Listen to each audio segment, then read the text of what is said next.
bienvenue à vous qui êtes dans la salle et bienvenue à celles et ceux qui nous suivent depuis le site internet aujourd'hui, 26 octobre, ou quand vous le souhaitez, puisque c'est l'avantage aussi de pouvoir retrouver, réécouter nos invités quand vous le désirez. Une rencontre intitulée Création Africa avec un focus mis sur le webtoon. C'est dans le cadre d'un partenariat, d'un projet de l'Institut français dédié à la bande dessinée et au webtoon qui se déroule cette semaine. Et vous trois, avec quelques autres, vous avez fait une intense semaine française à Angoulême, à Paris, et vous terminez le week-end ici à Saint-Malo. Et ça va être aussi l'occasion pour nous, alors je ne sais pas si certaines étaient déjà dans la salle l'an dernier, mais de poursuivre une conversation que nous avions débutée justement l'an dernier à l'occasion d'une exposition présentée ici sur la bande dessinée dans une partie des pays d'Afrique francophone pour ce qui concernait la génération émergente. Et cette année, on va voir ce qui se passe du côté des webtoons. Alors je sais que ce mot, il n'est pas familier pour tout le monde, donc rassurez-vous, l'un des enjeux de cette rencontre va aussi être de vous l'expliquer, de vous raconter ce dont il s'agit en compagnie de votre gauche à votre droite, de Sabri Benbassit. Vous êtes algérien, passionné de pop culture, de jeux vidéo, de bande dessinée et d'art, et vous travaillez au lancement d'une plateforme qui s'appelle Nebula Arts, avec un S à la fin, première plateforme de webtoon et de bande dessinée au Maghreb pour l'an prochain, c'est ça? Exactement. En fait, c'est un projet qui a été initié l'an dernier à travers une collaboration avec l'Institut français d'Algérie dans le cadre d'une incubation à travers le programme Awaheb. Et en fait, c'est aussi un projet que j'avais depuis longtemps parce que je voulais passer moi-même éditeur. Mais au vu de l'évolution des technologies et autres, j'ai décidé de passer plus vers le format numérique parce que ça révolutionne un peu notre façon de consommer les choses. Et aussi, je considère que c'est un meilleur accès pour la communauté maghrébine et algérienne, mais je pense qu'on aura le temps d'en reparler. On a 1 heure et demie ensemble, donc on aura largement le temps, C'est parfait. rassurez-vous. À vos côtés, Amandine Atangana, vous êtes camerounaise, illustratrice dans la bande dessinée pour les livres pour enfants, et puis vous avez également travaillé à la conception de jeux vidéo. Et la première image que l'on peut voir, si je ne dis pas de bêtises, c'est la vôtre, c'est votre bande dessinée qui s'appelle Thier Némé.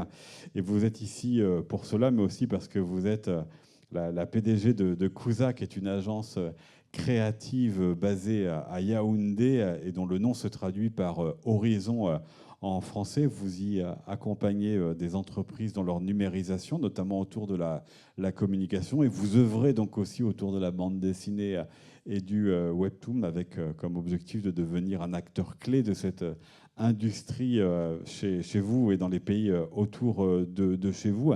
Les webtoons, aujourd'hui, quelle place ils ont dans ce projet ? Merci. C'est exact.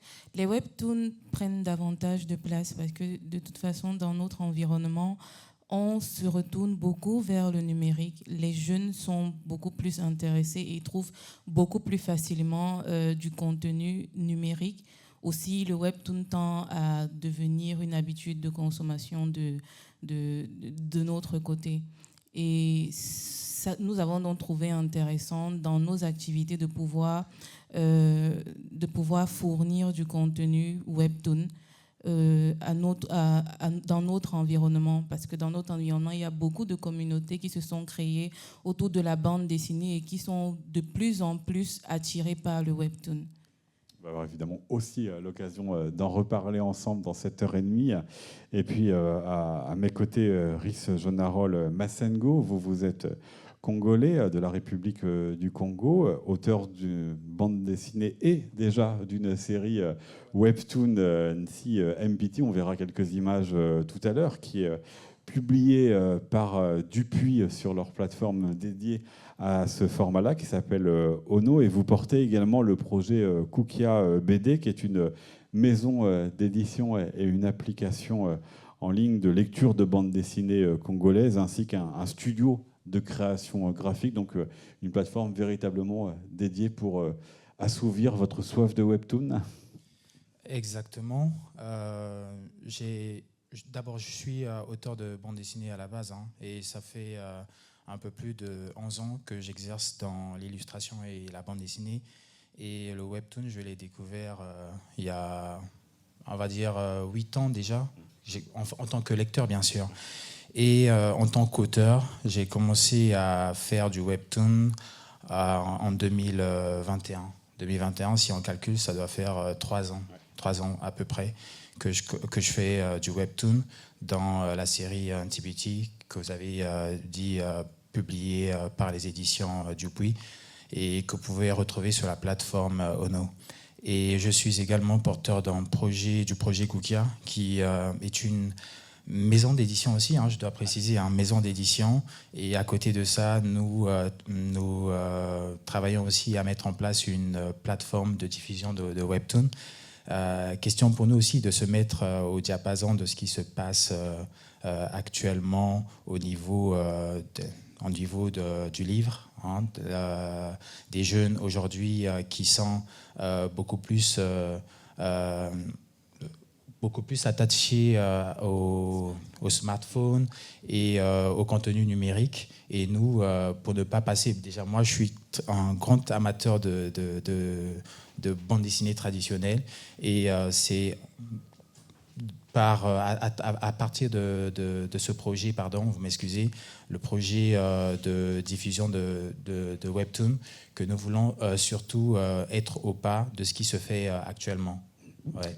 Alors le webtoon, je le dis pour ces personnes qui connaissent un petit peu moins, donc c'est, même si vous l'avez compris en partie par vos premières réponses, c'est d'abord une bande dessinée en ligne, un format qui a été inventé en Corée du Sud il y a une vingtaine d'années et que l'on trouvait sur Internet avant les applications pour smartphones qui ont élargi et les potentialités et les diffusions et les publics. Et pour la lire, il ne suffit donc pas de tourner les pages, que sur un smartphone c'est un peu compliqué, mais tout simplement de scroller, c'est-à-dire de faire défiler avec le pouce ces pages ou ces cases, puisque du coup ça aussi entraîne une autre forme de bande dessinée, notre narration, un autre rythme. C'est de tout cela dont nous allons parler ensemble, ce que sont les webtoons, ce que vous y trouvez et pourquoi vous avez eu à votre tour envie d'en faire ou de les accompagner. Mais vous l'avez dit, Rhys, avant le webtoon, vous étiez déjà dans la bande dessinée. Vous l'avez dit aussi,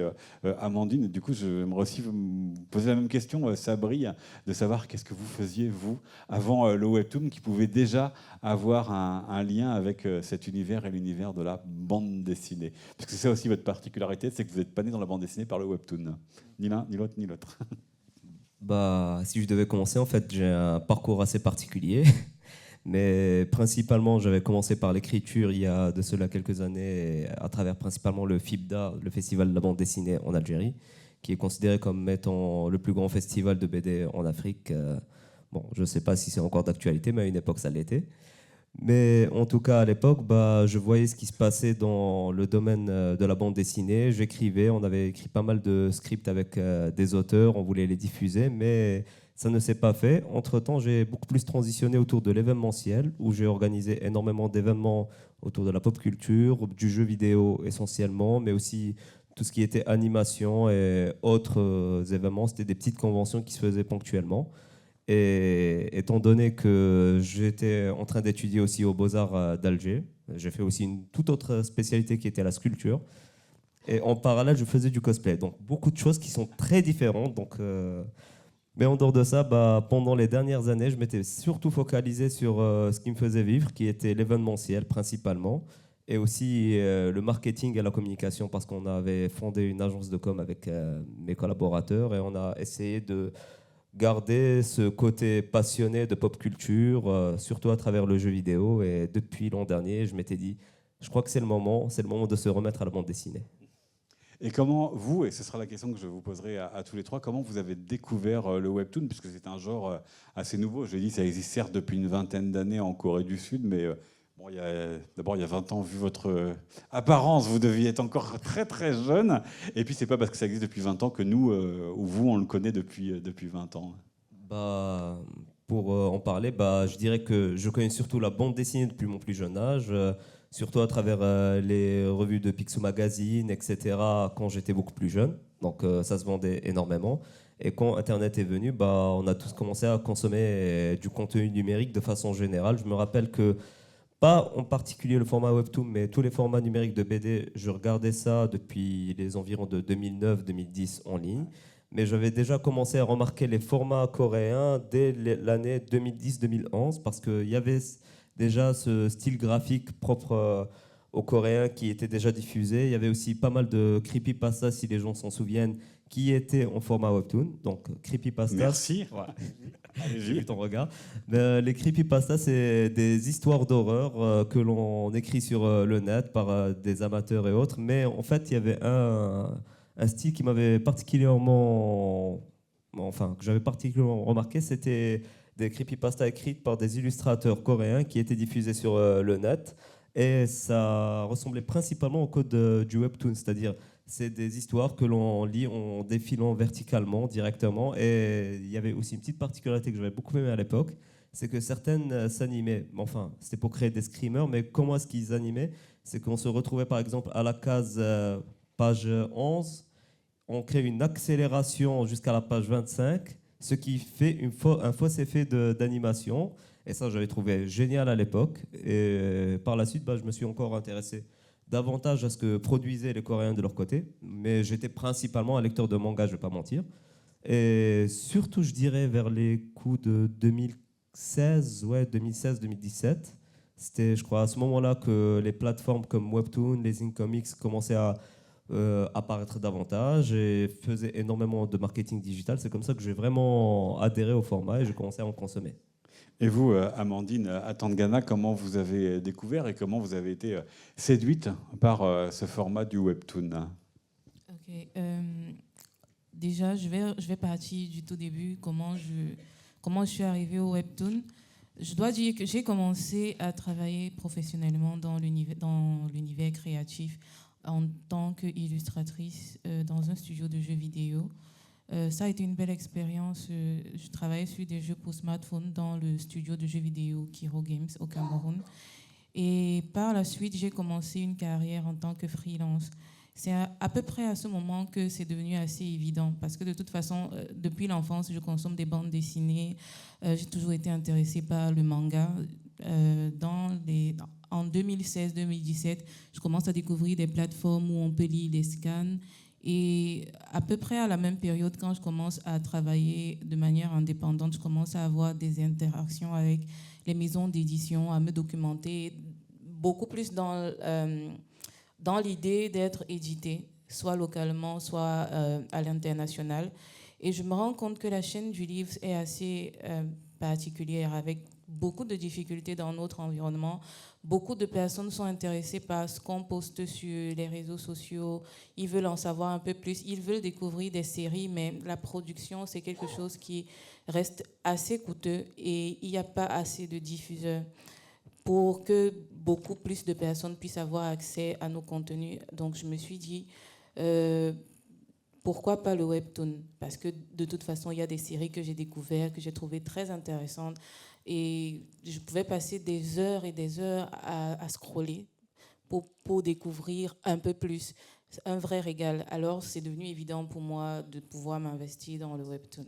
C'est-à-dire que là, la série dont on voit une planche, et puis je vous proposerai les 2 pages suivantes, puisqu'on voit que c'est déjà ici un format vertical, vous l'avez pensé pour le Webtoon ou c'était une série qui vient justement de votre intérêt d'abord pour une édition plus classique et qui a dérivé vers le Webtoon? En fait, cette page, c'est vrai, ça a été pensé beaucoup plus pour l'impression. Et c'est une BD que j'ai auto-éditée en 2021. À ce moment, je me disais, je peux produire pour le papier, mais pourquoi pas plus tard, en fonction de comment les choses vont évoluer, rendre ça beaucoup plus accessible par le Webtoon. Oui.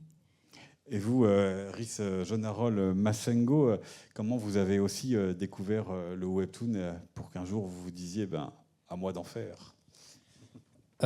Moi, déjà en tant qu'auteur, je suis dessinateur autodidacte, parce que moi, on m'a souvent posé la question de savoir si j'ai fait école de dessin ou des beaux-arts, j'ai appris à dessiner sur le tas depuis tout petit, et cela remonte à mon plus jeune âge. Et c'est à l'université, par exemple, lorsque j'étais à la fac des sciences, après mon bac en 2008, j'ai passé 1 an à la fac en maths physique. Maths physique chimie, ça a été peut-être un mauvais choix de ma part parce que j'ai pas tenu toute une année. Et c'était la seule année où j'ai passé une année sans tenir un crayon. Et pendant cette période, j'ai eu à écrire par contre. Donc j'écrivais déjà ce projet, les prémices de Ncipiti. Et c'est après une année que je reviens à Pointe-Noire pour continuer mes études dans ce que je faisais déjà au lycée, donc maintenance industrielle. Et en 2012, finalement, je trouve un petit job comme ça dans une entreprise de télécom. Mais après, tout en continuant à dessiner, bien sûr. Et à côté de ça, avec des collègues, nous avions monté une association, une sorte de collectif de dessinateurs pour pouvoir pour pouvoir continuer à s'exercer dans le dessin. Et en gardant toujours ce rêve et cette envie de pouvoir se faire éditer un jour, bien sûr par un grand éditeur, un éditeur français par exemple. Et merci. Et arrivé en 2014, là, je reçois une première proposition une première proposition professionnelle, je tiens à le préciser, par le Centre culturel Jean-Baptiste Tati-Lothar, qui me propose de tenir un stand dans une kermesse tenue par une entreprise de télécom de la place chez moi, MTN. Et moi, je devais tenir un stand de dessin où je devais animer des ateliers de dessin, parler dessin échanger avec des gamins. Et c'est à partir de ce moment que j'ai vraiment eu ce déclic. Bon, déclic, oui, mais que les choses ont commencé à se débloquer de mon côté. Donc après ça, c'était une première proposition. Après ça, d'autres propositions ont suivi. J'ai commencé à faire des dessins, des murs intérieurs avec des amis du Centre culturel Tati-Lothar. Il y a eu des éditeurs, on va dire, indépendants qui sont venus, qui sont tombés sur le charme, sous le charme de ce que nous avons eu à réaliser. Et de là, s'en est suivi des propositions de collaboration. J'ai illustré mon premier livre, Les contes et légendes du Cameroun, que j'ai illustré et qui a été publié en 2015 aux éditions CIR. Et après ça, s'en est suivi une autre collaboration avec un éditeur sénégalais. Bon, c'est un centre, je dirais plutôt un acteur culturel qui évolue beaucoup plus dans la musique et qui ambitionnait se lancer dans la bande dessinée. Et ils sont venus vers moi me proposer d'illustrer un projet de bande dessinée qui relate, mettant en scène deux personnages pygmées, deux personnages pygmées inspirés un peu de l'univers gaulois d'Astérix et Obélix. Voilà. Et j'ai travaillé dans ce projet. C'était mon premier contrat d'édition. Bon, dommage que le projet jusque-là, il n'a jamais été publié jusque-là, mais on me garantit que le projet finira par être mis sur le marché. Et en évoluant, c'est en 2016 que je découvre le webtoon en tant que lecteur, puisque comme Sabri, d'ailleurs, je suis un grand consommateur de manga et aussi de scans en ligne. Bon, c'est vrai que les scans sont des lectures, on va dire, déjà en Afrique, nous avons des accès à des plateformes de lecture illégales. Vous comprenez, on est en Afrique et nous n'avons pas des moyens de nous acheter. Oui, mais vous savez, en France, elles existent aussi. Voilà. Donc, je découvre le premier webtoon qui est Action Idol, que je découvre. Et j'avoue que j'ai été beaucoup marqué par le style, la narration de ce format. Et comme a dit Sabri, c'est un format qui se lit en scrollant. vous voyez, en défilant au niveau de l'écran. Et quand je découvre, je me dis, c'est plutôt intéressant. J'ai commencé à suivre des premiers chapitres jusqu'à 12 chapitres. J'ai lu cette série. Et après, bon, j'ai continué à consommer du manga. C'est en 2019 que je rencontre pour la première fois mon éditeur qui arrive à Brazza, Vladimir, des éditions Dupuis, qui effectuait un déplacement au Congo-Brazzaville à l'occasion du festival Bilili pour recruter pour le compte des éditions Dupuis des auteurs africains pour développer des webtoons africains. Et c'est là, il me fait une première proposition. On se rencontre en marge du festival à Pointe-Noire, la ville où je réside, dans laquelle je réside, pardon. Et je lui présente mon projet, un TPT. Il a adoré et il me dit ce projet, il est intéressant pour l'adapter en webtoon. Bon, j'avoue que moi, qui ai toujours fait de la bande dessinée, je n'avais pas vraiment été emballé par cette proposition. Et c'est à la suite de plusieurs recherches que là, j'ai commencé à devenir un lecteur du webtoon. J'ai commencé vraiment à lire du webtoon. Alors, du coup, je reviens sur ça. Est-ce que vous disiez précédemment où c'était d'abord les scans et des plateformes Ouais. On ne sait pas trop qui est derrière. Mais ce qui m'amène à poser la question, tous les trois, qu'est-ce qui s'offrait à vous quand vous commencez à lire du webtoon? À quoi vous aviez accès à la fois en termes de plateformes disponibles, d'applications disponibles, puis aussi en termes d'histoire, parce que vous l'avez dit, si je ne dis pas de bêtises, tous les trois, vous êtes quand même passionnés par le manga, donc c'est aussi un univers culturel auquel vous avez eu accès. Est-ce parce que c'est celui-ci qui se présentait à vous sur les webtoons? Qu'est-ce que vous pouviez lire, tout simplement? Moi, comme j'ai dit, j'ai beaucoup plus lu le manga. Personnellement, c'est à cause de mes influences aussi. Et en 2019, pour revenir sur ce que je disais, en 2019, lorsque je reçois cette proposition, c'est à partir de ce moment que je commence à découvrir le webtoon et à en lire davantage. Il y avait beaucoup de choses qui s'offraient, que vous pouviez lire ou pas? Bon, j'avoue que j'étais très sélectif. Hein. Et après, la seule plateforme que je lisais à l'époque, c'était Webtoon. Ouais. La seule plateforme que je lisais à l'époque, c'était Webtoon. Et après, moi, ça m'a beaucoup aidé à comprendre les codes et la narration de ce format plutôt particulier. Dont on parlera un peu plus tard, Amandine et Sabri, mais puisque Amandine Sabri vous a donné le micro, donc c'est avec vous que nous poursuivons. Là aussi, vous, quand vous avez commencé à lire du webtoon, qu'est-ce qui s'offrait, qu'est-ce que vous pouviez lire? Lorsque j'ai commencé à lire du webtoon, déjà c'était sur la plateforme Webtoon. Et je dois avouer que en dehors de Webtoon, je crois que j'ai téléchargé Webtoon Factory. Ce sont les seules plateformes que j'ai découvertes. Et directement, quand tu arrives, tu es surchargé d'images de webtoons romantiques avec des traits vraiment beaucoup plus orientés coréens. Même si après, quand tu lis, tu te rends compte que ici, c'est peut-être un auteur français, c'est un indépendant qui aimerait faire décoller son travail, qui aimerait, avec le temps, arriver à la version papier. Mais c'était vraiment fun, de très belles histoires, souvent un peu tranches de vie. Et je dois avouer, de toute façon, l'intérêt pour le webtoon est venu de ce genre d'échange. Parce qu'au Cameroun, nous avons plusieurs communautés de fans. Il y a une communauté qui appelée Japanim, dont je suis membre fondateur de l'association. Nous organisons souvent des rencontres, et c'était à l'occasion des rencontres que j'ai entendu parler du webtoon, en fait. C'est le même public, en fait. Hein. Le public des mangas et le webtoon, c'est le même public, c'est la même manière de vivre cette passion-là. Tout à fait, tout à fait. Et il y avait toujours des quiz où il y avait des histoires qui revenaient et on disait mais ça c'est le webtoon, tu connais pas et tout. Et par curiosité, je suis allée lire et je dois avouer, j'ai été conquise.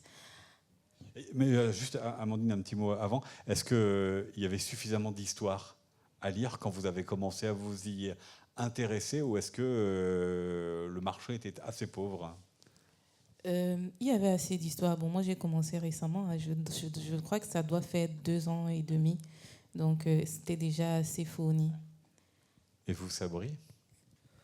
Pour ma part, comme je disais, tout comme Rhys, je consommais énormément de mangas auparavant. Et en dehors, hormis du cadre webtoon, en fait, ce que j'ai voulu chercher, c'était surtout les manhwas, donc les bandes dessinées coréennes. Et c'est comme ça que je me suis retrouvé un peu orienté vers le webtoon. D'autre part, bah, on a un peu le même contexte qu'avec Amandine, c'est que pendant les événements, on côtoie beaucoup de personnes, on connaît beaucoup de gens qui s'intéressent à la bande dessinée, on obtient des recommandations. Et je me rappelle que l'un des premiers webtoons que j'avais lu, c'était une amie à moi qui me l'avait recommandé. Donc, je l'avais trouvé sur une plateforme avec un accès de 15 chapitres disponibles.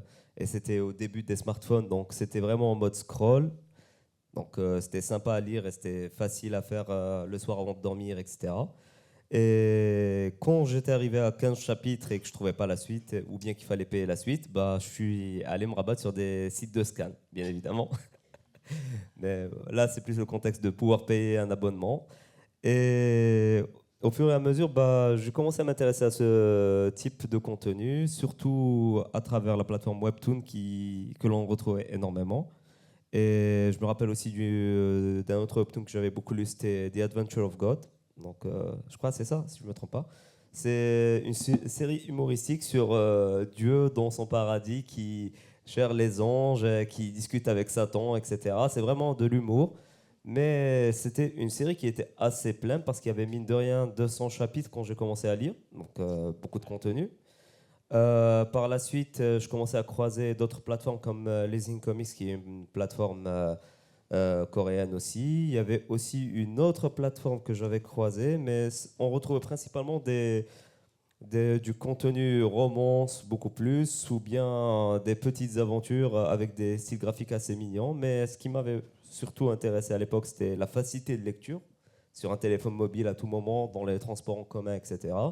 Et aussi, certaines fois, on trouvait une nouvelle façon de raconter les choses à travers le format. Et là, ça m'avait captivé de plus en plus. Alors juste, il faut que vous nous expliquiez ce que vous venez de raconter, la question du chapitre. Ça marche comment, un chapitre dans le webtoon? Là, je vais vous demander d'être très pédagogue. Bon, pour expliquer le système de chapitres dans le webtoon, bon, ça a changé depuis. Mais avant, sur la plupart des plateformes webtoon, c'est qu'on avait accès à 2 ou 3 chapitres gratuitement. Puis on pouvait remplir une sorte de solde ou bien acheter des pièces sur la plateforme et débloquer de nouveaux chapitres au fur et à mesure. Donc par exemple, j'achète 100 pièces à 15 euros par exemple. Et pour débloquer chaque chapitre, je consomme de ces 100 pièces 3 pièces, etc. Des fois, plus le chapitre est récent, plus le prix augmente. Et ce que faisaient aussi les plateformes, c'est que plus le chapitre est ancien, plus on met des chapitres gratuits ou bien le prix diminuait. Donc, par exemple, le premier webtoon que j'ai lu, il y avait les 15 premiers chapitres qui étaient gratuits parce que la parution avait commencé depuis 3 ans. Donc, les 15 premiers chapitres gratuits, le reste était payant, etc., etc. Donc, c'est un format qui est assez différent. Mais depuis quelques temps, pour prendre par exemple la plateforme Webtoon en elle-même, qui est la plus connue, qui a donné le nom au genre, c'est que tout leur contenu est actuellement gratuit, parce qu'ils vivent à travers les publicités. En tout cas, moi, tout le contenu que j'ai vu dernièrement, il était totalement gratuit. Je crois qu'il reste quand même quelques œuvres qui sont payantes, mais reste à confirmer, je ne veux pas dire de bêtises. Mais ça veut dire aussi que ce sont des séries au long cours, au très très très long cours. C'est ça aussi qui fait marcher le webtoon, mais comme une bonne partie des mangas. Exactement, en fait, un peu pour le webtoon, c'est des séries qui durent. En moyenne, les séries les plus courtes, je crois que c'est du 50 chapitres. Et les plus longues peuvent atteindre du 200, 300 chapitres. Et c'est des séries par semaine. Donc on retrouve chaque semaine un nouveau chapitre. Et ce qui est assez éreintant pour les artistes en eux-mêmes, parce que c'est vraiment un contexte compétitif, si je puis dire, parce que faut produire plus, faut garder sa communauté, faut être sûr qu'ils vont venir lire un nouveau chapitre. Mais en même temps, le marché est aussi inondé d'auteurs. Mais je dirais, est-ce que c'est pas aussi différent que des mangas, en fait? Ouais, Mais on reviendra sur le mot éreintant que vous avez utilisé pour les auteurs, parce qu'il y a quand même pas mal de burn-out dans ce secteur-là, qui pose quand même beaucoup de questions sur le monde du travail. Et puis vous nous direz comment vous prenez ça en charge dans vos différents projets. Mais là aussi, je reviens à ce que vous avez dit tous les trois, c'est que c'est un genre qui nous vient de Corée du Sud. Et donc, dans les lectures auxquelles vous avez pu accéder, c'était beaucoup des univers et des traits de Corée du Sud. Donc en quoi ça vous touchait, en quoi vous pouviez vous retrouver, vous identifier pour poursuivre cela? Qui souhaite répondre? Rhys? Déjà, moi, en tant qu'auteur, chaque auteur a des influences. Vous voyez. Et moi, personnellement, j'ai toujours été influencé par la fantasy. Tout ce qui est fantasy, Seigneur des Anneaux, Game of Thrones. Petite série comme ça. Voilà, exactement. J'aime bien ce genre. Et dans le webtoon, c'est ce que j'ai aussi souvent recherché. Bon, j'avoue que j'ai pas souvent trouvé, sauf sur la plateforme Webtoon Factory. J'ai découvert une série publiée par les éditions Dupuis, Eileen, par contre, qui est un genre qui ressemble beaucoup à ce que j'ai pour habitude de raconter. Ouais. Et Amandine, dans quoi ça vous touchait, en quoi vous vous identifiez dans les histoires que vous pouviez découvrir? En ce qui me concerne, c'est vrai que je suis très intéressée par les histoires fantasy, mais je suis aussi une grande consommatrice de shoujo à la base, avec des personnages. Là aussi, pardon, il faut que vous expliquiez le shoujo, donc un des genres du manga. Un des genres du manga qui est vraiment pensé, enfin la plupart du temps, c'est vraiment beaucoup plus orienté vers un public féminin, avec des personnages auxquels on peut s'identifier, des jeunes femmes, parfois avec du caractère, parfois assez timides, dans des histoires qui sont parfois un peu tranches de vie. On se retrouve facilement, on peut facilement s'identifier à certains personnages parce qu'elles vivent certaines situations dans lesquelles on peut facilement se reconnaître. Et c'était un peu vers ça que j'allais. Après, j'ai découvert aussi beaucoup d'autres œuvres qui étaient très riches, très intéressantes. Mais globalement, c'est vraiment beaucoup plus le travail technique, souvent, qui fait la différence. La manière dont on va disposer les bulles, la manière d'utiliser les pinceaux. Par exemple, certains créateurs, ils utilisent des pinceaux plutôt secs qui avaient des traits nets, comme si ça avait été fait avec la plume. D'autres vont sur quelque chose qui ressemble un peu au crayon. Et c'est assez fascinant comment est-ce qu'on met les trames. C'est beaucoup plus ça qui fait la différence et qui va faire en sorte que j'ai envie de découvrir un peu plus. Après, l'histoire aussi donne envie de continuer naturellement. Mais ce qui va m'attirer, c'est soit des créatures fantastiques, soit le style utilisé, comment est-ce qu'on fait les effets de vitesse et comment est-ce qu'on gère les couleurs. Et est-ce que vous lisiez des auteurs et des autrices du Cameroun, si certains déjà pouvaient proposer leurs histoires en webtoon? Oui, bien sûr, j'aurais envie de lire. Et justement, sur Webtoon Factory, il y avait justement le magazine Moabi, où il y avait des histoires produites par des auteurs camerounais.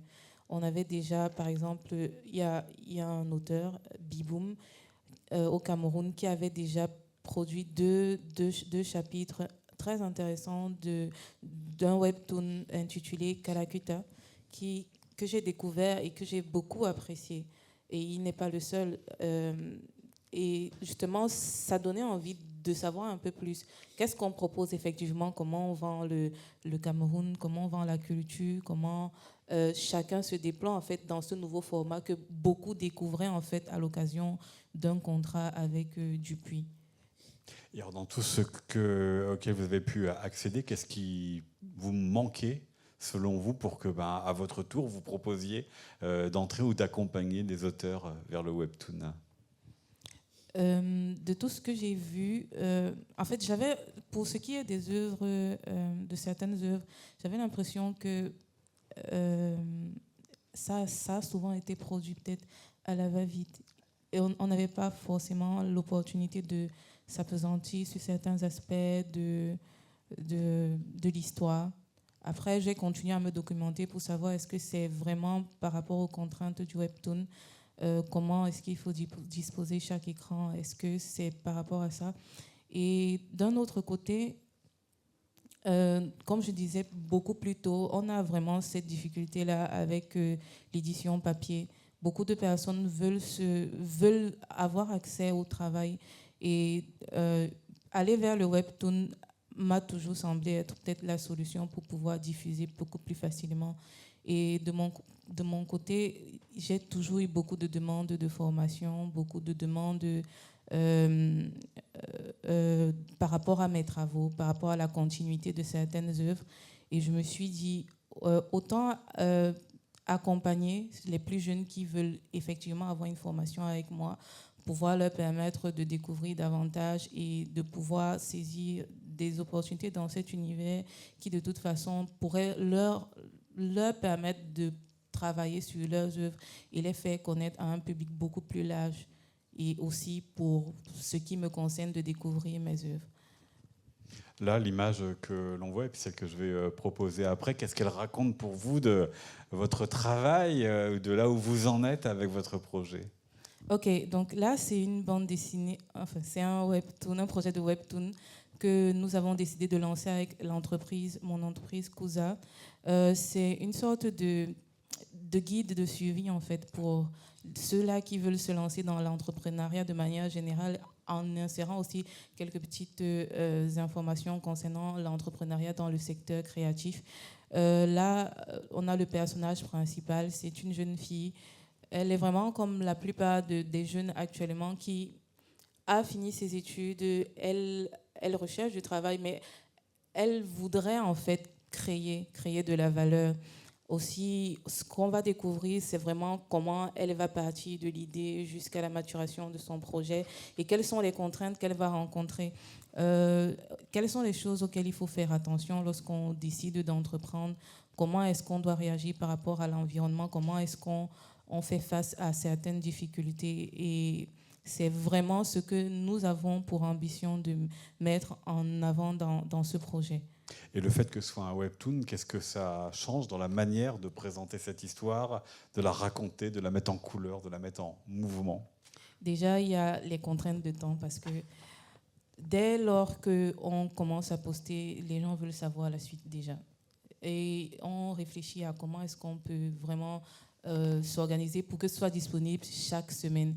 Même si après on était parti sur un chapitre toutes les 2 semaines ou un chapitre par mois, on a dû vraiment prendre un peu de retrait pour pouvoir aller beaucoup plus vite. Et ça suppose de devoir recruter, par exemple, un nouveau dessinateur, parce que dans l'équipe, nous ne sommes pas assez nombreux au dessin, et de répartir le travail de sorte qu'il y ait un coloriste, quelqu'un qui va juste faire le crayonné, quelqu'un qui va faire l'ancrage, pour que ça aille vraiment beaucoup plus vite. Je montre la troisième image, quand même, que vous ayez la suite.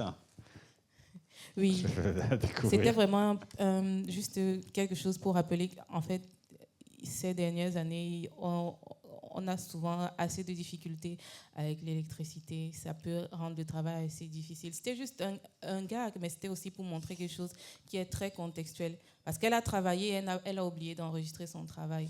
Et elle se met à crier lorsque l'électricité s'en va, parce que voilà, elle aura probablement perdu l'intégralité de son travail. Alors du coup, je vous pose la question parce que ça nous est arrivé quand nous avons essayé de communiquer ensemble, Amandine, pour préparer cette rencontre. Le webtoon étant un genre qui vit par l'Internet, les coupures d'électricité, c'est peut-être aussi parfois des coupures dans la communication à Internet.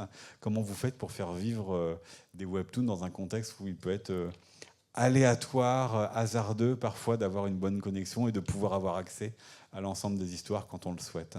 En fait, l'idée, c'est déjà sur la plateforme de pouvoir télécharger pour pouvoir lire lorsqu'on est déconnecté. Parce que de toute façon, c'est quelque chose qui est vrai. À tout moment, en journée ou en soirée, on peut avoir des difficultés à être connecté. Mais lorsqu'on aura téléchargé, on pourra quand même avoir accès à un certain type de contenu. Rhys Jonarol Massango, je reviens sur la première question que je posais à cette série à Amandine Atangana, c'est-à-dire dans les webtoons que vous pouviez lire, qu'est-ce qui vous semblait aussi vous manquer, qu'est-ce que vous auriez aimé lire que vous n'avez pas trouvé et du coup qui a peut-être été l'un des moteurs de la création de votre projet? Je reviens sur la fantaisie. Hein. Bon, c'est vrai qu'on en retrouve dans pas mal de plateformes de diffusion africaines déjà. De la fantaisie, on en retrouve sur Zebra Comics, Vortex Corp aussi, et quelques plateformes anglophones, je crois. Comic Republic, c'est ça? Oui. Comic Republic aussi propose ce type on va dire, d'histoire. Et moi, ce que j'ai voulu, c'est raconter une histoire qui soit différente. Parce que Ntipiti, par exemple, c'est un projet que j'ai porté depuis très longtemps, 2009, 2008, 2009, que j'ai commencé à écrire. Et pour moi, l'idéal, c'était de raconter une histoire qui reflète au mieux ce que l'Afrique a été, ce que l'Afrique représente. Et généralement, quand on parle de l'Afrique, on parle beaucoup plus de sujets courants. Amandine ici parlait de quotidien et tout. Et moi, ce que je voulais, c'était me démarquer un peu avec de l'afro-fantasy et en m'inspirant beaucoup plus des civilisations africaines anciennes. Et le but pour moi étant d'informer l'Africain d'abord que nous avions une histoire avant la colonisation, l'esclavage et tout ce qu'on a connu comme événement dramatique. Voilà, sur le continent. Et moi, ce que je voulais en proposant ce projet, j'aborde plusieurs thématiques dans cette histoire. La loyauté, il y a aussi de la romance en marge du thème principal. Et à côté de ça, je mets aussi en scène une confrontation entre des humains et des êtres à l'apparence de singes. Et moi, mon éditeur me posait la question, mon éditeur pensait que cette histoire était influencée par la planète des singes, puisqu'à l'intérieur, et on va dire, le lecteur découvre le méchant qui a une apparence, qui sont des êtres que j'ai appelés locaux, qui signifient dans ma langue, se rapporte à la malédiction. Donc s'il faut traduire, je dirais ceux qui sont maudits, locaux. Alors lui pensait que je m'étais inspiré de la planète des singes à cause des singes. Voilà, on connaît l'histoire des singes qui évolué et qui du coup ont pris la place des humains sur la Terre. Et chez moi, c'est tout l'inverse. Chez moi,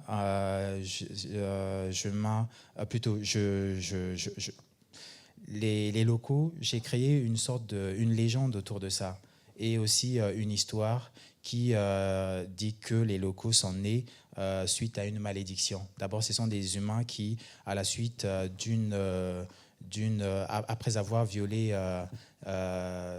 après avoir violé un interdit, seront frappés par une malédiction et des humains vont procréer, des êtres mettront des êtres à l'apparence de singes vont naître de ces hommes qui seront frappés par cette malédiction. Et des générations plus tard passeront et ces mêmes êtres voudront avoir de l'ascendance sur les humains. Pourquoi ? Parce qu'eux-mêmes avaient été marginalisés par ces humains. Je crois que Sabri avait envie d'intervenir ou de vous poser une question. Oui, en fait, ça me surprend parce que dans les communautés arabes et musulmanes, il y a aussi le même type de légende que certains humains ont violé certains interdits et ont été maudits en reprenant l'apparence de singe. Donc ça me surprend qu'il y ait ce type de relation dans les cultures africaines et musulmanes et arabes. Donc c'est assez intéressant. Bah, du coup, on attend votre version dans un webtoon aussi de ces mêmes imaginaires pour les regarder l'une à côté de l'autre. Alors, nous avons une petite vidéo que l'on voudrait vous passer pour continuer à parler des plateformes.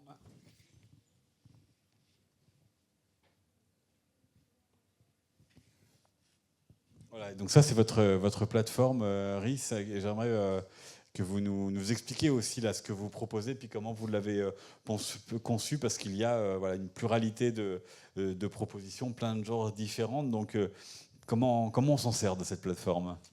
La plateforme, c'est Cookia, et nous avons un certain nombre de contenus que nous proposons aux lecteurs. Et je tiens à préciser qu'elle est en phase de développement. Et ce que nous voulons, nous, c'est proposer une plateforme qui soit intuitive et que le lecteur ne s'y perde pas. Donc, nous avons créé plusieurs champs qui proposent des genres différents. Donc, moi, personnellement, en tant qu'auteur, je suis beaucoup plus... on va dire familier avec la fantaisie, mais en tant qu'entrepreneur et plateforme de diffusion, nous proposons plusieurs genres. Nous proposons de la romance, de l'aventure, de la fantaisie, de la science-fiction aussi, mais à l'africaine. Et si il y a des questions, je pourrais peut-être compléter.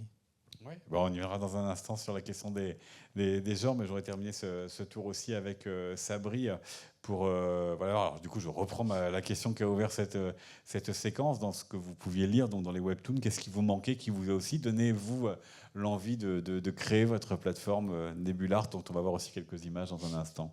Je pense pas que ce soit un manque dans le marché du webtoon qui m'a motivé. Ouais. C'est plus un manque dans le marché local algérien, je dirais. C'est davantage le fait qu'il y ait certaines difficultés à être édité et diffusé, le fait que les prix du livre soient chers comme partout dans le monde, bien évidemment, mais par rapport au pouvoir d'achat algérien, ça rendait la chose plus complexe, donc les œuvres se vendaient beaucoup moins. Et d'autre part, c'est aussi parce que énormément d'auteurs, de mes connaissances aussi, se plaignaient un peu du manque de diffusion et d'édition, que ce soit au niveau national ou international. Donc, j'avais pris le temps de bien y réfléchir pour essayer de trouver comment mettre en place un système qui puisse permettre à nous autres auteurs locaux de se diffuser.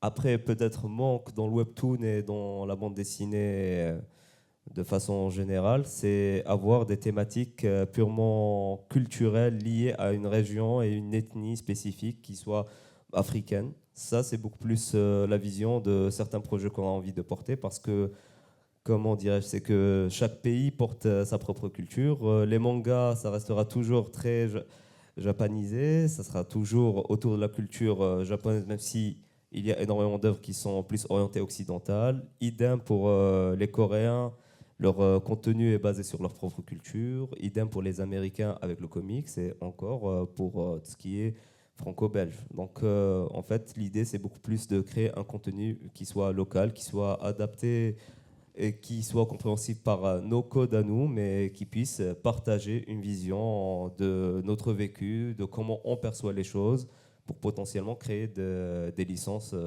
à fort potentiel et qui puissent être diffusées. C'est beaucoup plus ça, la vision à long terme. Excusez-moi cette question, mais du coup, est-ce qu'il y a une demande? Est-ce qu'il y a un public qui aussi attend cette proposition-là? Eh bien, tout d'abord, hormis le public, je vais commencer par les auteurs. C'est surtout les auteurs qui attendent le plus ça. Il faut savoir que le marché algérien compte pas mal d'auteurs de bande dessinée. Si je devais les référencer, toute personne qui a déjà diffusé une fois, on est dans la 50aine d'auteurs jusque-là, ce qui est assez grand. Mais aussi, de l'autre côté, il y a énormément de personnes qui souhaitent débuter dans l'édition, qui souhaitent débuter en tant qu'auteur, mais qui n'ont pas eu d'opportunité, qui n'ont pas eu d'accompagnement et autres. L'objectif aussi, c'est de leur permettre une première parution et essayer d'avoir un maximum de diversité de ces personnes-là.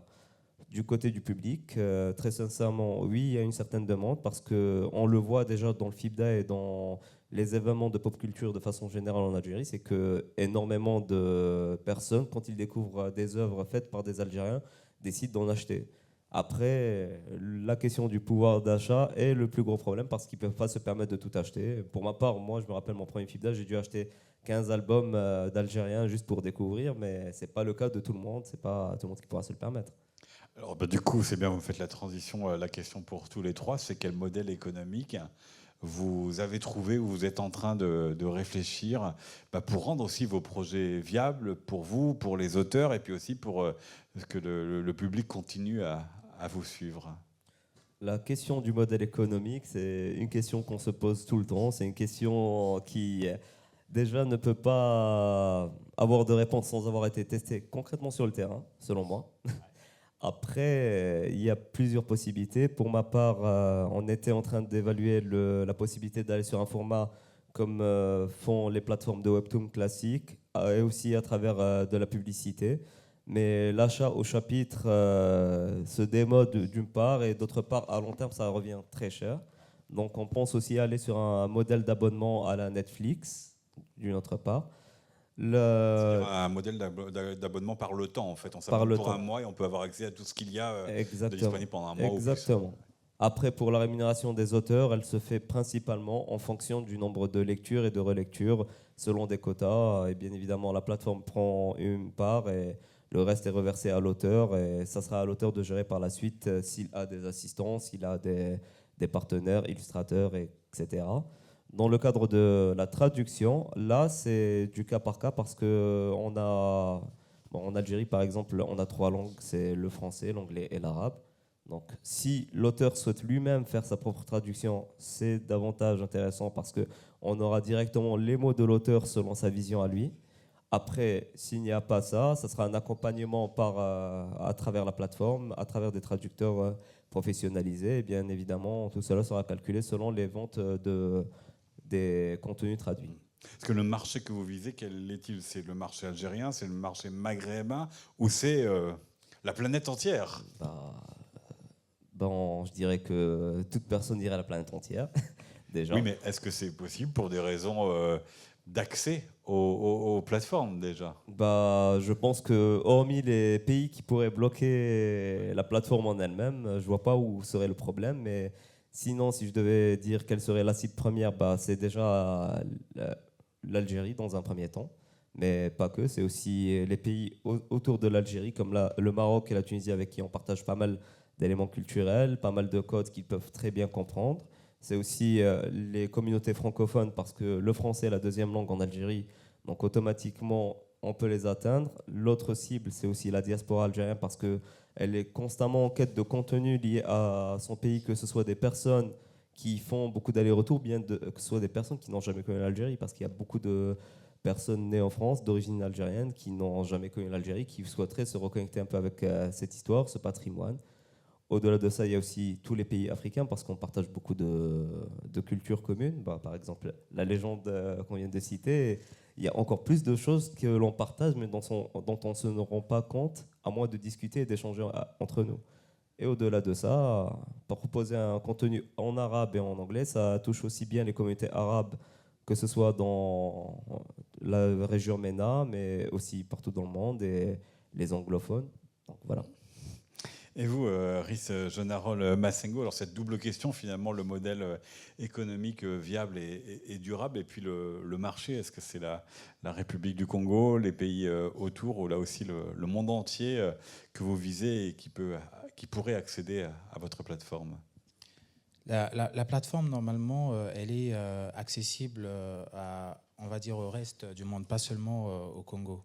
Maintenant, pour ce qui est de l'accessibilité du mode de paiement, bien sûr, nous allons mettre en place, intégrer un paiement via la carte, donc ce qui rend les choses beaucoup plus faciles à l'international. Donc je dirais, le public que nous ciblons, il est d'abord congolais, bien entendu, et ensuite ceux de la sous-région, de l'Afrique et à l'international. Pour ce qui est du modèle économique, nous réfléchissons sur ce qui se fait déjà sur d'autres plateformes. Je pense en particulier à la plateforme Zebra Comics, qui est une plateforme camerounaise, avec un système d'abonnement mensuel. Bon, c'est vrai, Sabri a aussi évoqué le système d'abonnement par déblocage, par coins, donc déblocage de lecture pour chaque épisode. Donc avec un accès libre aux 3 premiers chapitres et ensuite débloqué à partir du 4e à partir de l'achat des pièces virtuelles, donc des coins. Mais je pense que, comme a dit Sabri, et ça revient plus cher au lecteur parce que ça ne lui permet pas d'avoir accès à tout, on va dire à l'ensemble du catalogue que nous proposons. Et du coup, nous pensons beaucoup plus à un système d'abonnement mensuel et un système d'abonnement mensuel qui soit à la portée, bien sûr, du pouvoir d'achat des Congolais et des Africains. Et qui serait suffisant pour que les auteurs vivent de cela ? J'avoue que c'est compliqué, vraiment compliqué, autant pour l'auteur comme pour nous, voilà, qui représentons la plateforme, donc pour faire vivre la plateforme aussi. J'avoue que c'est compliqué, vraiment compliqué. Et ouais. Allez-y, puis Amandine prendra la parole après. Allez-y, Iris. Donc, je disais que c'est plutôt compliqué pour pouvoir répartir tout ça, parce que pour y arriver, il nous faudra générer suffisamment de trafic sur le site, pas que de trafic, mais aussi d'abonnements. Pour qu'un lecteur parvienne à vivre de son art, il devra, on va dire, générer beaucoup d'abonnements. Ouais. Amandine. Oui, par rapport à ce qu'il était en train de dire, je voulais juste ajouter, par rapport à votre question, si ça permettrait aux auteurs de pouvoir en vivre. En fait, aujourd'hui, il faudrait déjà bien qu'on accepte le fait que pour qu'une œuvre puisse vraiment survivre, qu'elle puisse générer suffisamment de revenus sur des plateformes de Webtoon, il faudrait que l'auteur, lui aussi, s'active côté communication, côté communauté. Parce que c'est ça, en fait, qui va lui permettre d'avoir suffisamment de personnes qui sont intéressées de découvrir et qui, avec le temps, avec le rapport qu'ils peuvent avoir avec l'auteur, vont s'abonner, vont acheter. C'est ce qui pourrait réellement être intéressant pour les auteurs. Alors là, vous êtes sur la question épineuse. Est-ce que c'est à eux de faire cela ? Pour une raison très simple, c'est que déjà les modèles du Webtoon demandent un travail assez important, puisqu'il faut fournir régulièrement des épisodes et sur des séries au long cours, donc à un rythme assez accéléré et soutenu. Et donc si en plus vous leur demandez de gérer la partie communication, présence sur les réseaux sociaux, je l'ai dit au tout début, il y a quand même pas mal d'histoires de burn-out, notamment en Corée du Sud, d'auteurs de Webtoon. Alors comment est-ce que vous veillez à cela? Vous veillez aussi au bien-être de vos auteurs? En fait, ce n'est pas pour dire que c'est à eux de faire ça, parce que de toute façon, ce qui est fait, c'est de globalement communiquer sur la plateforme, essayer de toujours mettre en avant les nouveautés. Et justement, ça permet déjà de se dire, OK, lorsqu'on a un nouveau contenu, il faudrait pouvoir en parler pour que les gens découvrent le contenu, qu'ils soient interpellés, qu'ils essayent de découvrir. Si ça leur parle, le reste va dépendre de comment eux, ils vont interagir avec la plateforme. Ce n'est pas pour dire que les auteurs doivent ressentir une mission personnelle de créer une communauté, mais ce serait toujours un plus pour eux de pouvoir faire cela, parce que les plateformes de Webtoon, globalement, c'est aussi des marchés où il y a beaucoup de concurrence, en fait. Et pour se démarquer, nécessairement, il faudrait faire assez d'efforts personnels pour ramener, en fait, des lecteurs, pour créer une communauté. Même si nous faisons des efforts de communication, parfois, ça ne touche pas toute leur cible, en fait. Rhys et Sabri, sur cette question des risques pour la santé des auteurs, de trop les solliciter, de trop accélérer le temps. Comment est-ce que vous veillez à ça dans vos projets? Alors Sabri d'abord et Rhys ensuite. Ou l'inverse, allez-y, il n'y a pas de souci. Ok. Bon, déjà, je voudrais rebondir sur ce qu'a dit Amandine, c'est qu'il y a clairement un travail de community management à faire du côté de l'auteur. Moi, ce que je considère, c'est que l'auteur doit aussi être ambassadeur de son œuvre, d'une part. À condition qu'il soit rémunéré pour cela. bien évidemment, mais pour aussi parler du fait que est-ce que c'est assez rentable, comme la question qui a été posée à Rhys. Bon, je ne connais pas encore le contexte de ton côté Rhys, mais du côté algérien, selon juste quelques petits calculs, ce qui est sûr, c'est qu'en produisant une dizaine de chapitres et en vendant la même quantité que ce qu'ils produisent et ce qu'ils vendent en format papier, qui coûte déjà plus cher en Algérie, il peut se faire exactement la même avance. Et ça, c'est pour dire que le livre est assez compliqué d'accès parce que les avances sur œuvre, c'est du 400 € chez nous pour une douzaine de chapitres, chose qui peut être facilement générée à travers un format digital. Donc l'avance, c'est tout l'argent que l'éditeur avance justement Oui. à l'auteur pour l'amener jusqu'à la publication. Voilà, exactement. Et il ne touche pas de royalties par la suite, en fait. Donc, dans le contexte algérien. En fait, il peut toucher des... Bon, les royalties, c'est une sorte de bénéfice par vente qui sont remis après un certain quota de vente. Donc, ces quotas de vente ne sont jamais atteints en général par des éditeurs algériens. Chose que l'on reproche aussi, que les auteurs reprochent aux éditeurs parce qu'ils ils ont perdu un peu confiance. Est-ce que vous avez réellement pas réussi à vendre, à écouler votre stock pour me donner mon pourcentage, ou est-ce que vous l'avez écoulé et vous prétendez ne pas l'avoir fait? Ça, c'est un autre contexte. Mais pour revenir aussi à ça, c'est que par constat aussi, c'est que les auteurs qui se sont le mieux vendus sont ceux qui ont été les plus actifs sur les réseaux sociaux en Algérie. C'est ceux qui ont été les plus proches de leur communauté. Je pense qu'un auteur peut prendre le temps de faire un minimum de contenu ou bien d'échanger un minimum avec sa communauté, même si ce n'est pas évident. Mais pour cela, ça dépendra un peu de son rythme de travail. Et pour revenir à ta question, c'est que, en fait, je pense qu'il ne faut pas aller sur un système à la coréenne où il faut créer des séries hyper longues qui s'étendent sur 3 à 4 ans ou autre. Parce que déjà, c'est un énorme travail à faire. C'est énormément d'écriture au préalable pour avoir un fil conducteur. Et par la suite, quand on commence à produire les chapitres, c'est très compliqué. Donc, nous, on aspire plus à faire des séries plus ou moins courtes, au moins du 25 chapitres ou peut-être des formats un peu plus longs jusqu'à 50 chapitres, mais jamais qui pourraient s'étaler sur plus de 2 à 3 ans dans un premier temps. D'autre part, en fait, on avait eu aussi cette discussion avec Rhys auparavant, c'est que je pense que la meilleure méthodologie, c'est de faire des stocks au préalable. Donc, préparer, par exemple, écrire une première saison, savoir que c'est ça ce que l'on va faire pour cette phase-là, prendre le temps de produire tout ça, puis faire une pause, puis reprendre une deuxième saison, etc.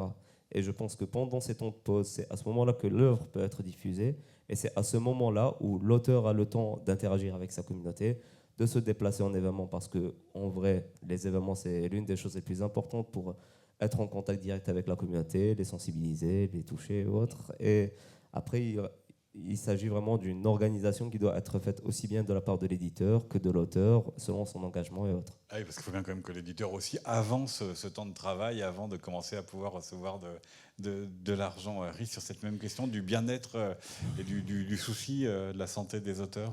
Je vais beaucoup plus m'inspirer de mon expérience personnelle. Déjà, avec Dupuis, le système de fonctionnement a été plutôt différent de celui des Coréens. Parce que, bon, déjà, il faut préciser que les plateformes de diffusion de Webtoon sont des plateformes de streaming, à la différence de ceux qui proposent des contenus de vidéo, comme Netflix pour le cinéma et les séries. Les plateformes de Webtoon proposent de la bande dessinée numérique. Bon, c'est vrai que ce n'est pas une bande dessinée en soi, mais c'est juste pour vous donner une image, quoi. Alors, avec Dupuis, donc si je reviens sur la plateforme de streaming, c'est beaucoup plus pour revenir sur le rythme de publication. Parce que quand on est une plateforme de streaming, ce qu'il faudra retenir, c'est que les contenus se consomment très vite. Et ça va tellement vite que les plateformes en demandent beaucoup et énormément. Et du coup, ce qui fait que les auteurs travaillent sur un rythme plutôt effréné, comme ce qui est le cas des auteurs coréens. Et avec Dupuis ayant compris cela, est allé sur un modèle plutôt différent en allant sur des stocks d'épisodes. Donc lorsque l'auteur signe chez Dupuis, l'auteur a une certaine période de développement. Donc il a soit une année de travail ou 6 mois, ça dépend de sa productivité. Et après avoir finalisé sa saison, là l'auteur a le temps de bosser tranquillement sur la suite de sa série. Alors, nous aussi, dans Kukia, nous pensons travailler aussi dans ce sens-là, pour que les auteurs puissent développer leurs projets sans trop de pression. Et l'idéal pour nous étant que l'auteur puisse dessiner avec passion et qu'il ne cesse pas de prendre plaisir à développer ses projets. Alors, je voudrais qu'on termine avant vos questions aussi par tout ce que permet, on va revenir à la partie artistique du webtoon, la partie imaginaire, vous l'avez évoqué en quelques mots, la partie aussi manière de raconter, parce qu'évidemment, quand on fait défiler des images, non pas en découvrant une page et avoir plein de cases d'un coup, mais une à une, en faisant défiler l'écran de téléphone, le rythme n'est pas le même, la manière de percevoir l'image n'est pas la même. Qu'est-ce que ça apporte pour vous, le webtoon, dans la manière de raconter des histoires? En quoi ça apporte une nouveauté? Qui souhaite répondre? Allez-y, Sabri. Bon, je vais commencer. Déjà, en fait, le webtoon, c'est principalement le support, selon moi, parce que c'est un support qui est facile d'accès. Tout le monde dispose de nos jours d'un téléphone portable, et c'est ce qui a fait un peu le succès du webtoon, c'est que tout le monde commence à lire du webtoon sur un téléphone portable, principalement. Et contrairement à une bande dessinée où on a une composition qui est beaucoup plus large, avec plusieurs cases, etc., si on devait lire ce type de format, il faudrait se retrouver à zoomer sur chaque vignette pour réussir à lire le contenu et autres. C'est un peu ça la différence entre les deux formats.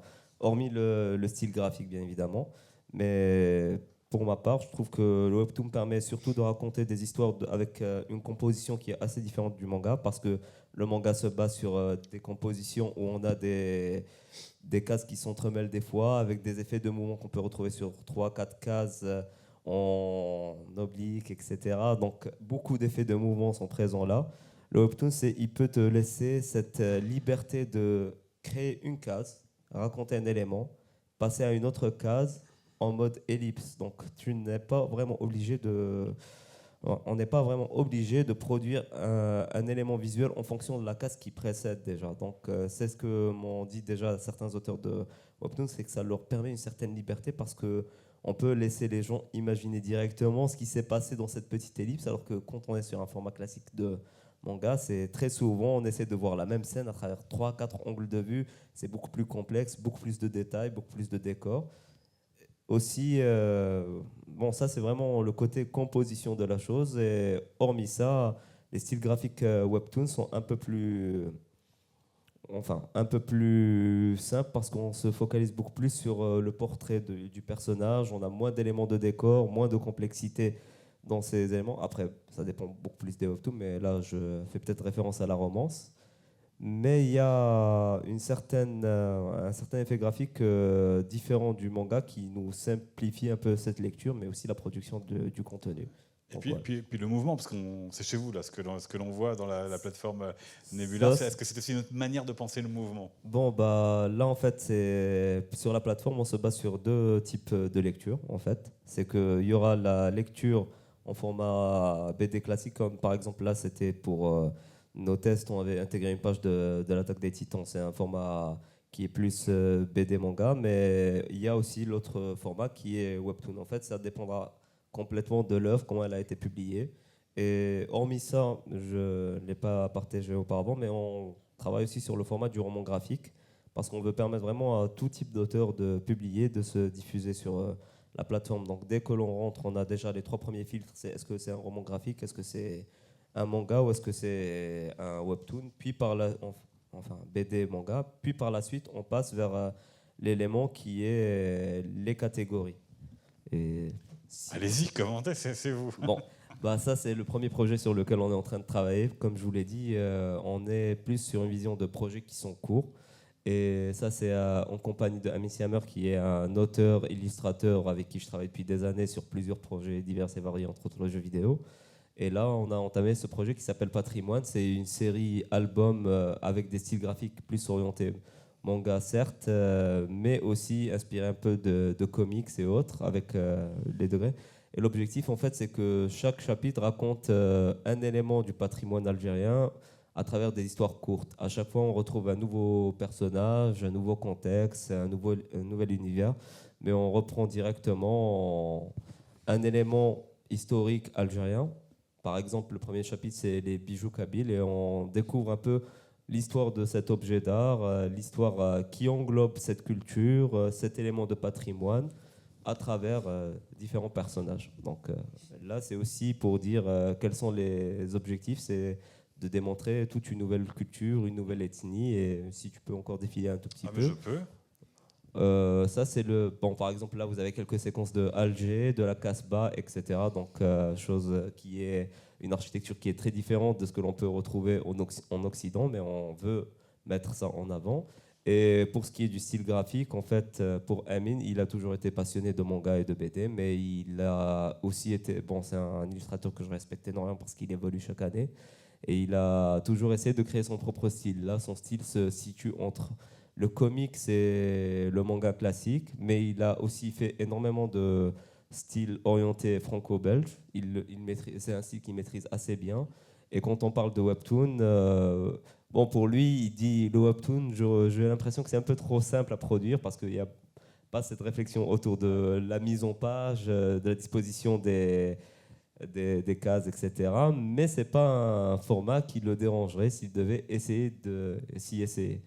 C'est le cas de beaucoup d'artistes en fait, algériens et d'auteurs algériens. En fait, on a pas mal de personnes qui sont à ce niveau-là, mais qui sont en plus orientées style manga.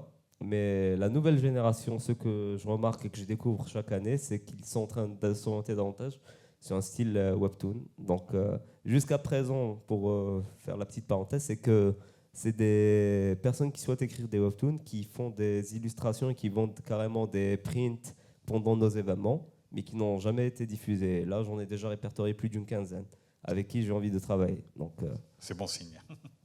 Amandine, vous aussi, qu'est-ce que le webtoon semble vous apporter en termes de renouveau artistique, narratif, d'imaginaire, de manière de dessiner, de présenter les histoires ? Avec le webtoon, déjà, il faut vraiment faire beaucoup plus attention justement à la narration, de sorte que dès les premiers écrans, le lecteur il a envie de savoir ce qui va se passer. Il faut vraiment réfléchir à comment est-ce qu'on va faire, je sais pas, une introduction, même si elle est rapide, qu'elle soit suffisamment attractive pour qu'on ait envie de découvrir la suite. Après, c'est de savoir réorganiser aussi son travail parce que ce n'est pas la même disposition, et aussi de se différencier parce qu'on ne veut pas se fondre dans la masse de tout ce qui est déjà produit au niveau coréen. C'est venir avec peut-être un trait différent, avec une manière de colorier peut-être différente, mais essayer de créer en fait des codes qui pourraient se différencier de ce qu'on a l'habitude de voir. Et vous, Brice, votre point de vue, vous qui... Alors, il faut que je montre quand même cette image, je reviens de cette image, parce que je parlais aussi tout à l'heure de mouvement, ça vous permet aussi de penser autrement le mouvement ? J'avoue que ce côté, oui, c'est vrai, la manière d'illustrer le mouvement diffère légèrement de ce qu'on fait sur la bande dessinée. Et l'une des contraintes qu'on a à faire le webtoon, c'est qu'on est on n'a pas la possibilité de dessiner des plans panoramiques, contrairement à la bande dessinée où nous avons des plans larges.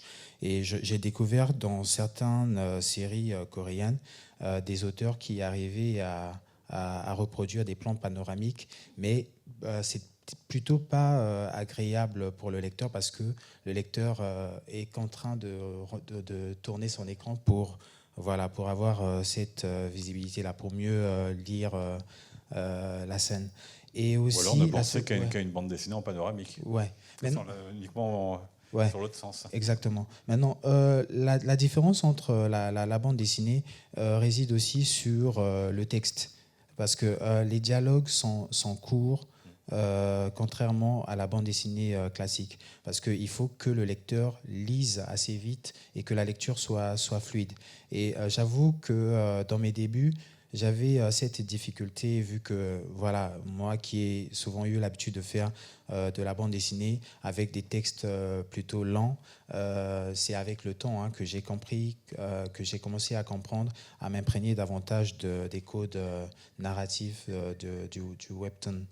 Et aussi dans la couleur. Et là, vous allez remarquer que dans le visuel que vous avez, c'est en noir et blanc. Et c'est dans mes débuts dans le webtoon. Et à la fin de la deuxième saison, par contre, les derniers, on va dire les 4 derniers épisodes de ma série, de la deuxième saison de ma série webtoon, je l'ai fait en couleur. Bon, malheureusement, je n'ai pas pu vous fournir des visuels parce que voilà, ces épisodes ne sont pas encore diffusés. Et sur la colo, je tiens à préciser que le traitement aussi diffère de la BD traditionnelle. Et je ne sais pas, bon, ça me concerne, c'est mon analyse à moi que je fais du webtoon.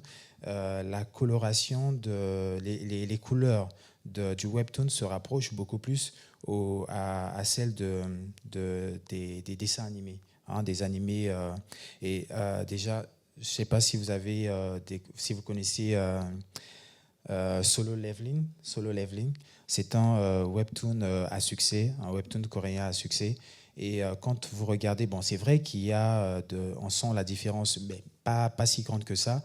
Et la couleur, par exemple, le traitement de la couleur n'est pas si éloigné que ça de l'animation. Et aussi, je tiens à revenir sur ce que disait Sabri. Le webtoon aussi se focalise sur le personnage. Des gros plans très souvent sur les personnages et très peu sur l'environnement, le décor. Et c'est ça la différence. Merci à tous les trois. Est-ce qu'à votre tour, vous avez des questions à leur poser pour poursuivre et terminer cette rencontre? Souvent une première personne qui lance. Eh ben, nous avons trouvé la première personne. On va vous apporter un micro, le temps de l'allumer et de descendre.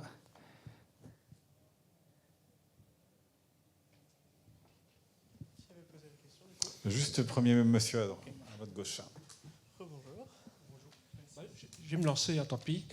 Est-ce qu'il y a des dispositifs d'aide, soit gouvernementaux, soit internationaux, pour développer une édition locale ou nationale, éventuellement, style Centre national du livre? Est-ce qu'il y a des aides, des systèmes d'aide? Je vais prendre la parole. Actuellement, il n'y a pas vraiment de dispositif dans ce genre, dans ce sens en Algérie. À vrai dire, le seul méthode pour financer des projets du type, c'est d'aller vers des marques. Donc, entre autres, j'avais pris contact avec certains opérateurs mobiles et des marques dans la tech pour voir s'ils voulaient être en mécène ou autre du projet ou bien créer des collaborations. Certains sont très intéressés, mais le seul souci qui est ressorti très souvent, c'est qu'ils demandent soit une exclusivité, soit l'appropriation du nom, chose que je refuse actuellement. Donc ça, c'est par décision personnelle. Hormis ça, il y a quand même des aides, mais à travers d'autres instituts, comme l'Institut français d'Algérie, qui propose des aides d'accompagnement dans ce type de projet. Il y a aussi certaines fondations qui proposent, des fondations à l'international qui proposent des aides financières dans le numérique, mais il s'agit de petits budgets qui se tournent dans les 2000 à 3000 euros en moyenne. Donc ce n'est pas des choses qui permettent de monter tout le projet, mais ça peut permettre un petit démarrage intéressant. Mais pour l'instant, on essaie encore de voir. Amandine et Oury, sur cette même question, si vous le souhaitez. Ok, c'est vrai, de toute façon, du point de vue étatique, il n'y a pas vraiment de système d'aide dans nos pays. Mais des initiatives comme celle, par exemple, qui nous ramène ici, le Focus Création Africa, qui a mis l'accent sur la bande dessinée et le webtoon, permettent déjà de pouvoir s'élargir un peu, élargir les idées. Et il y a d'autres initiatives qu'ils mettent en place en fait, pour soutenir les opérateurs culturels qui ont des projets innovants et qui justement peuvent avoir une portée régionale, sous-régionale ou à l'échelle du continent. Et qui permettent justement d'être accompagnés parfois à hauteur de 5 000 € sur des projets à développer dans ces secteurs d'activité. Me concernant le Congo, je dirais qu'il n'y a pas d'aide, d'accompagnement de ce côté-là. J'avoue que si je porte aujourd'hui Koukia, c'est en particulier grâce à l'IFC, qui a créé, on va dire, un incubateur, qui a mis en place un incubateur qui soutient des projets créatifs. Et je fais partie de la première vague. Et qu'est-ce que c'est ? La question, c'était qu'est-ce que c'est l'acronyme que vous avez dit ? L'Institut français. L'Institut français. Voilà. L'Institut français. L'Institut français du Congo, IFC. Voilà, je tiens à préciser. Excusez-moi. Et à côté de ça, bien, puisque je porte un projet qui a vocation à devenir une entreprise, il faut bien des sous, il faut bien de l'argent. Et comme Sabri, nous pensons beaucoup plus nous tourner vers des entreprises qui soutiennent des projets culturels. Et c'est la seule, on va dire, option que nous avons jusque-là pour pouvoir financer ce projet. Et aussi avec une participation, un financement personnel. Voilà. C'est vrai, comme vous avez repris le micro, c'est parce que vous voulez rajouter quelque chose ? En fait, c'était juste pour enchaîner sur ce que disait Rhys, c'est que Rhys et moi-même, on est tous deux dans une démarche d'autofinancement de nos projets actuellement. Et idem pour l'Institut français d'Algérie. Et comme je l'avais dit au début de ce panel, c'est que j'ai été accompagné par un programme culturel qui poussait à l'émergence des ICC. Donc ICC, c'est Industrie culturelle et créative, mais en particulier dans la technologie. Je pense que Rhys a fait la même chose. Et en fait, c'était une très belle initiative parce que ce type de programme permettent déjà à la fois de développer un réseau à l'international, se faire des contacts, mais aussi avoir une meilleure vision et de meilleurs objectifs pour monter des projets dans la culture. Une nouvelle question. En bas à gauche.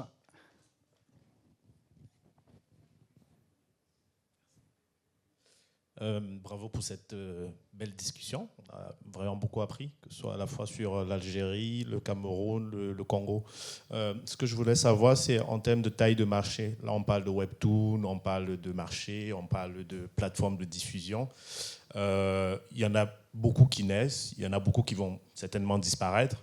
Mais est-ce qu'il y a un marché pour toutes les différentes plateformes dont on parle en ce moment ? Je veux dire que à l'échelle du webtoon coréen, il y a 2 ou 3 plateformes pour le monde entier. Est-ce que dans 1 an, dans 2 ans, quand vos plateformes vont décoller, est-ce qu'on ne va pas arriver à un moment où, par exemple, le marché de l'Algérie est tout petit, où finalement, on n'a pas besoin de 4 ou 10 plateformes sur le continent, mais plutôt de 2 plateformes ? Merci. Tu veux commencer ? Allez-y, c'est vrai. Ok.